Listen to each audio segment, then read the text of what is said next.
ಸಿದ್ದರಾಮಯ್ಯನವರ ಆಪ್ತರ ಜೊತೆ ಡಿಕೆ ಶಿವಕುಮಾರ್ ಅವರ ಸೀಕ್ರೆಟ್ ಮೀಟಿಂಗ್ ಮುಂದುವರೆದಿದೆ. ಸತೀಶ್ ಜಾರಕಿಹೊಳಿ ಬೆನ್ನಲ್ಲೇ ಎಂಬಿ ಪಾಟೀಲ್ ಜೊತೆ ಡಿಕೆ ಶಿವಕುಮಾರ್ ಚರ್ಚೆ ನಡೆಸಿದರು. ಸತೀಶ್ ಜಾರಕಿಹೊಳಿಯನ್ನ ನಿನ್ನೆ ಅರಮನೆ ಮೈದಾನದ ಒಂದು ರಿಸೆಪ್ಷನ್ ಅಲ್ಲಿ ಭೇಟಿಯಾದರು. ಇಬ್ರು ಆಹ್ವಾನಿತರು ರಿಸೆಪ್ಷನ್ಗೆ ಮುಖಾಮುಖಿ ಆಗ್ತಾರೆ, ಮಾತಾಡಿದ್ರು. ಆದ್ರೆ ಪ್ರತ್ಯೇಕವಾಗಿ ಕೂತು ಮಾತಾಡಿದ್ದು ಚರ್ಚೆ ಆಗ್ತಾ ಇದೆ. ಸತೀಶ್ ಜಾರಕಿಹೊಳಿ ಸಿಎಂ ಆಪ್ತರು. ಈಗ ಎಂಬಿ ಪಾಟೀಲ್ ಜೊತೆ ಡಿಕೆ ಶಿವಕುಮಾರ್ ಚರ್ಚೆ ನಡೆಸಿದ್ದಾರೆ. ನಿನ್ನೆ ಮದುವೆ ಕಾರ್ಯಕ್ರಮದಲ್ಲಿ ಸತೀಶ್ ಮತ್ತು ಡಿಕೆಶಿ ಪ್ರತ್ಯೇಕ ಮಾತುಕತೆ ಆಯಿತು. ಇವತ್ತು ಕೆಐಡಿಬಿ ಕಟ್ಟಡ ಉದ್ಘಾಟನೆಯ ವೇಳೆ ಎಂಬಿ ಪಾಟೀಲ್ ಜೊತೆ ಚರ್ಚೆ ಮಾಡಿದ್ರು. ಕಳೆದ 1 ಗಂಟೆಯಿಂದ ಮಾತುಕತೆ ನಡೆಸ್ತಾ ಇದ್ದಾರೆ. ಎಂಬಿ ಪಾಟೀಲ್ ಮತ್ತು ಡಿಕೆ ಶಿವಕುಮಾರ್ ರೂಮ್ನಲ್ಲಿ ಕೂತು 1-to-1 ಮಾತುಕತೆ ನಡೆಸ್ತಾ ಇದ್ದಾರೆ. ಇನ್ನು ಇವತ್ತು ಬೆಳಂಬೆಳಿಗ್ಗೆ ಡಿಸಿಎಂ ಡಿಕೆ ಶಿವಕುಮಾರ್ ಅವರ ಮನೆಗೆ ಪ್ರಿಯಾಂಕ್ ಖರ್ಗೆ ಬಂದರು. ಕೆಲ ಹೊತ್ತು ಚರ್ಚೆ ಮಾಡಿದ್ದಾರೆ. ಚರ್ಚೆ ಮಾಡಿ ಡಿಕೆ ಶಿವಕುಮಾರ್ ಅವರ ಮನೆಯಿಂದ ಹೊರಟರು ಪ್ರಿಯಾಂಕ್ ಖರ್ಗೆ. ಡಿಕೆ ಶಿವಕುಮಾರ್ ಅವರ ಭೇಟಿಗೆ ಬಂದಿದ್ದು ಯಾವ ಕಾರಣಕ್ಕೆ ಅಂತ ಪ್ರಶ್ನೆ ಮಾಡಿದಾಗ ಅದಕ್ಕೆ ರಿಯಾಕ್ಟ್ ಮಾಡಿಲ್ಲ. ಯಾವುದೋ ಕಾಮಗಾರಿ ಬಗ್ಗೆ ಮಾತಾಡೋದಕ್ಕೆ ಬಂದಿದ್ದೆ ಅಷ್ಟೇ ಅಂತ ಹೇಳಿ ಹೊರಟರು ಅಲ್ಲಿಂದ. ರಾಜಕೀಯ ವಿಚಾರ ಚರ್ಚೆ ಮಾಡಿಲ್ಲ ಪ್ರಿಯಾಂಕ್ ಖರ್ಗೆ ಸ್ಪಷ್ಟವಾಗಿ ಹೇಳಿದ್ರು. ಅಂದ್ಕೋಬೇಡಿ ರಾಜಕೀಯದ ಬಗ್ಗೆ ಮಾತಾಡಿದ್ವಿ ಅಂತ, ರಾಜಕೀಯದ ಬಗ್ಗೆ ಮಾತೇ ಆಡಿಲ್ಲ ಅಂತ.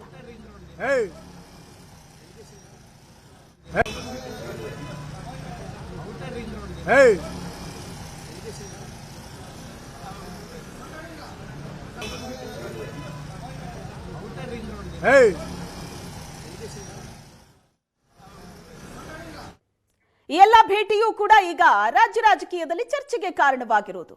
ಒಂದು ಮದುವೆ ಸಮಾರಂಭದಲ್ಲಿ ಎದ್ರಾಬದ್ರ ಆಗ್ತಾರೆ ನಾಯಕರಿಬ್ರು, ಅಲ್ಲಿ ಕುಶಲೋಪರಿ ಮಾತಾಡ್ತಾರೆ, ಅದು ಚರ್ಚೆ ಆಗೋದಿಲ್ಲ. ಆದ್ರೆ ಪ್ರತ್ಯೇಕವಾಗಿ ಹೋಗಿ ವಿಐಪಿ ರೂಮಲ್ಲಿ ಕೂತು 15 ನಿಮಿಷ ಸತೀಶ್ ಜಾರಕಿಹೊಳಿ ಜೊತೆ ಡಿಕೆ ಶಿವಕುಮಾರ್ ಮಾತಾಡಿದ್ರು. ಈ ಕಡೆ ಎಂಬಿ ಪಾಟೀಲ್ ಜೊತೆ ಕೂಡ ಗಂಟೆಗಟ್ಟಲೆ ಮಾತಾಡಿದ್ದಾರೆ. ಈ ಬಗ್ಗೆ ಹೆಚ್ಚಿನ ಡೀಟೇಲ್ಸ್ ಕೊಡ್ತಾರೆ ನಮ್ಮ ಪ್ರತಿನಿಧಿ ಮಾರುತೇಶ್ ಇದ್ದಾರೆ ಸಂಪರ್ಕದಲ್ಲಿ. ಮಾರುತೇಶ್, ಈ ಬ್ಯಾಕ್ ಟು ಬ್ಯಾಕ್ ಚರ್ಚೆಗಳೇ ಈಗ ಬಹಳ ದೊಡ್ಡ ಕುತೂಹಲಕ್ಕೆ ಕಾರಣ ಆಗ್ತಾ ಇರೋದು. ಸತೀಶ್ ಜಾರಕಿಹೊಳಿ ಜೊತೆ ಎಂಬಿ ಪಾಟೀಲ್ ಜೊತೆ ಮದುವೆ ಸಮಾರಂಭ, ಎದ್ರಾಬದ್ರ ಆಗ್ತಾರೆ, ಮಾತಾಡ್ತಾರೆ, ಅಲ್ಲಿಂದ ಹೊರಡ್ತಾರೆ ಅಂದ್ರೆ ಅದು ಇಶ್ಯೂ ಅಲ್ಲ. ಆದ್ರೆ ಈಗ ಪ್ರತ್ಯೇಕವಾಗಿ ವಿಐಪಿ ರೂಮಲ್ಲಿ ಕೂತು ಮಾತಾಡ್ತಾರೆ. ಎಂಬಿ ಪಾಟೀಲ್ ಜೊತೆ ಒಂದು ಕಾರ್ಯಕ್ರಮದ ವೇದಿಕೆ ಶೇರ್ ಮಾಡ್ಕೊಂಡಿದ್ದು, ಅವ್ರ ಜೊತೆ ಪ್ರತ್ಯೇಕವಾಗಿ ಕೂತ್ಕೊಂಡು 1 ಗಂಟೆ ಮಾತಾಡ್ತಾರೆ ಅಂದ್ರೆ ಅದು ಚರ್ಚೆಗೆ ಕಾರಣ ಆಗುತ್ತೆ. ಏನಿರ್ಬೋದು? ಶ್ವೇತಾ, ಈಗ ಸತೀಶ್ ಜಾರಕಿಹೊಳಿ ಮತ್ತು ಡಿಕೆ ಶಿವಕುಮಾರ್ ಅವರು ಇದು 2ನೇ ಬಾರಿಗೆ ಭೇಟಿ ಆಗ್ತಾ ಇರುವಂಥದ್ದು. ನಿನ್ನೆ ಪ್ಯಾಲೇಸ್ ಗ್ರೌಂಡ್ನಲ್ಲಿ ಚಾಮರ ವಜ್ರ ಗೇಟ್ ನಂಬರ್ ಎಂಟ್ರಿ ಅಲ್ಲಿ ಸುದೀಪ್ ಅವರ ಅಕ್ಕನ ಮಗನ ಮದುವೆ ಇತ್ತು. ಮದುವೆ ಕಾರ್ಯಕ್ರಮಕ್ಕೆ ಸತೀಶ್ ಜಾರಕಿಹೊಳಿ ಅವರು ಕೂಡ ಹೋಗಿದ್ರು. ಅದಾದ್ಮೇಲೆ ಡಿಕೆ ಶಿವಕುಮಾರ್ ಕೂಡ ಹೋಗಿದ್ದಾರೆ. ಈ ವೇಳೆ ಮುಖಾಮುಖಿ ಆದಾಗ ಇಬ್ಬರು ಕೂತು ಸುಮಾರು ಒಂದು 15-20 ನಿಮಿಷ ಮಾತುಕತೆಯನ್ನು ನಡೆಸಿದ್ದಾರೆ ಅನ್ನುವಂಥ ಮಾಹಿತಿಗಳು ಲಭ್ಯವಾಗಿದೆ. ಅದನ್ನ ಸತೀಶ್ ಜಾರಕಿಹೊಳಿ ಕೂಡ ಖಚಿತಪಡಿಸಿದ್ದಾರೆ. ಅಂದರೆ ಪದೇ ಪದೇ ಸತೀಶ್ ಜಾರಕಿಹೊಳಿ ಮತ್ತು ಡಿಕೆ ಶಿವಕುಮಾರ್ ಅವರ ಭೇಟಿ ಹಲವು ಕುತೂಹಲಕ್ಕೆ ಕಾರಣ ಆಗ್ತಾ ಇದೆ. ಮೊದಲ ಬಾರಿ ಭೇಟಿಯಾದಾಗ ಇನ್ನೂ ಕೂಡ ರಾಜ್ಯದಲ್ಲಿ ಸಿಎಂ ಬದಲಾವಣೆ ವಿಚಾರ ತಾರಕದಲ್ಲಿತ್ತು. ಇನ್ನೂ ಕೂಡ ಹೈಕಮಾಂಡ್ ಮಧ್ಯಪ್ರವೇಶ ಮಾಡಿರಲಿಲ್ಲ. ಸಿಎಂ ಡಿಸಿಎಂ ಬ್ರೇಕ್ಫಾಸ್ಟ್ ಮೀಟಿಂಗ್ಗಳನ್ನು ಕೂಡ ನಡೆಸಿರಲಿಲ್ಲ. ಆ ಸಂದರ್ಭದಲ್ಲಿ ಭೇಟಿಯಾದ ಕಾರಣಕ್ಕಾಗಿ ಹಲವು ಆಯಾಮಗಳಲ್ಲಿ ಚರ್ಚೆಯಾಗಿತ್ತು. ಸತೀಶ್ ಜಾರಕಿಹೊಳಿ ಸಹಕಾರವನ್ನು ಡಿಕೆ ಶಿವಕುಮಾರ್ ಅವರು ಕೇಳಿದಾಗ, ಇಲ್ಲ, ನಾವು ಸಿದ್ದರಾಮಯ್ಯವ್ರ ಜೊತೆಗೆ ಇದ್ದೇವೆ, ಅವ್ರ ಜೊತೆಗೆ ಇರ್ತೇವೆ ಅನ್ನುವಂಥ ಮಾತನ್ನು ಹೇಳಿದರು. ಅದಾದ ಮೇಲೂ ಕೂಡ ನಿನ್ನೆಯೂ ಇದೇ ಭೇಟಿ ನಡೆದಿರುವಂಥದ್ದು. ಏನು ಚರ್ಚೆಯಾಗಿದೆ ಅನ್ನೋದ್ರ ಬಗ್ಗೆ ಕುತೂಹಲಗಳು ಉಳಿದಿದ್ದಾವೆ. ಇದು ಒಂದು ಕಡೆ. ಇನ್ನೊಂದು ಕಡೆ ಸತೀಶ್ ಜಾರಕಿಹೊಳಿಯವರ ಈ ಭೇಟಿ ಮತ್ತು ಡಿಕೆ ಶಿವಕುಮಾರ್ ಅವರ 1-to-1 ಭೇಟಿಯನ್ನು ಯಾವ ರೀತಿ ನೋಡಬೇಕು ಅನ್ನುವಂಥ ಚರ್ಚೆ ಇದೆ. ಒಂದು ಕಡೆ ಹೈಕಮಾಂಡ್ ಮಧ್ಯಪ್ರವೇಶ ಮಾಡಿ ತಣ್ಣಗೆ ಮಾಡುವಂಥ ಪ್ರಯತ್ನ ಮಾಡಿದ್ರೂ ಕೂಡ ನಿರಂತರವಾಗಿ ಈ ಭೇಟಿಗಳು ನಡೀತಾ ಇದೆ. ಸತೀಶ್ ಜಾರಕಿಹೊಳಿ ನಿವಾಸದಲ್ಲೇ ಹರಿಪ್ರಸಾದ್ ಮತ್ತು ಪರಮೇಶ್ವರ್ ಅವರು ಕೂತು ಚರ್ಚೆ ನಡೆಸಿದ್ರು.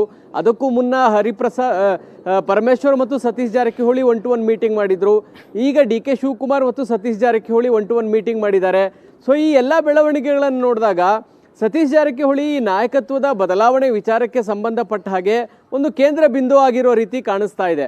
ಅಥವಾ ಸತೀಶ್ ಜಾರಕಿಹೊಳಿ ಅವರನ್ನು ವಿಶ್ವಾಸಕ್ಕೆ ಪಡೆಯುವಂಥದ್ದು ಡಿಕೆ ಶಿವಕುಮಾರ್ ಅವರಿಗೆ ಅನಿವಾರ್ಯವಾ ಅನ್ನುವಂಥ ಪ್ರಶ್ನೆಗಳನ್ನು ಕೂಡ ಹುಟ್ಟು ಹಾಕ್ತಾ ಇದೆ. ಆ ಹಿನ್ನೆಲೆಯಲ್ಲಿ ನೋಡೋದೇ ಆದರೆ ಅಧಿವೇಶನದ ಬಳಿಕ ಕಾಂಗ್ರೆಸ್ನಲ್ಲಿ ಈ ನಾಯಕತ್ವದ ಬದಲಾವಣೆ ವಿಚಾರಕ್ಕೆ ಸಂಬಂಧಪಟ್ಟ ಹಾಗೆ ಒಂದು ಬೆಳವಣಿಗೆ ನಿಶ್ಚಿತವಾಗಿ ಆಗುತ್ತೆ ಎನ್ನುವಂಥ ಚರ್ಚೆಗಳು ಇದ್ದೇ ಇದೆ.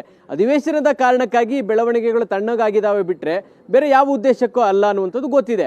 ಹೀಗಾಗಿ ಅಧಿವೇಶನದ ಬಳಿಕ ಆಗುವಂಥ ಬೆಳವಣಿಗೆಗಳಿಗೆ ಈ ಭೇಟಿಗಳು ಪೂರ್ವ ತಯಾರಿಯ ಅಥವಾ ಪೂರ್ವ ತಯಾರಿಯ ಭಾಗವಾಗಿ ಈ ಭೇಟಿಗಳು ನಡೀತಾ ಇದ್ದಾವೆ. ಯಾಕಂದರೆ ನಾಳೆ ಈ ತೀರ್ಮಾನವನ್ನು ಹೈಕಮಾಂಡ್ ತೆಗೆದುಕೊಳ್ಳೋದಕ್ಕೆ ಆದರೆ ಒಂದಷ್ಟು ಸೀನಿಯರ್ ಲೀಡರ್ಗಳನ್ನು ಕರೆದು ಮಾತನಾಡ್ತಾರೆ, ಅವರ ಅಭಿಪ್ರಾಯವನ್ನು ಪಡೆದುಕೊಳ್ತಾರೆ.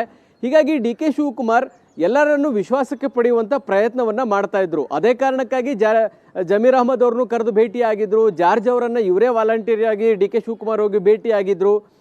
ಎಂ ಬಿ ಪಾಟೀಲ್ ಅವರ ಜೊತೆಗೂ ಈಗ ಮಾತುಕತೆ ನಡೆಸ್ತಾ ಇದ್ದಾರೆ.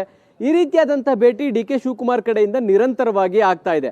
ಹೀಗಾಗಿ ಅಧಿವೇಶನದ ಬಳಿಕ ಏನಾದರೂ ಹೈಕಮಾಂಡ್ ನಾಯಕರು ಇಬ್ಬರನ್ನು ಕರೆದು ಮಾತುಕತೆ ಮಾಡುವಂಥ ತೀರ್ಮಾನವನ್ನು ತೆಗೆದುಕೊಳ್ಳೋದೇ ಆದರೆ ಅಂಥ ಸಂದರ್ಭಕ್ಕೆ ನನ್ನ ಜೊತೆಗೆ ಇರಿ ಅನ್ನುವ ಕಾರಣಕ್ಕಾಗಿಯೋ ಏನೋ ಅವರ ಸಹಕಾರವನ್ನು ಡಿ ಕೆ ಶಿವಕುಮಾರ್ ಅವರು ಕೇಳ್ತಾ ಇದ್ದಾರೆ.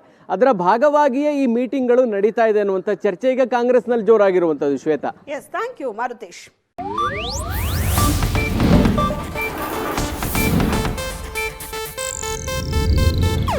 ಇದು ಏಷ್ಯಾನೆಟ್ ನ್ಯೂಸ್ ನೆಟ್ವರ್ಕ್ ಪ್ರಸ್ತುತಿ.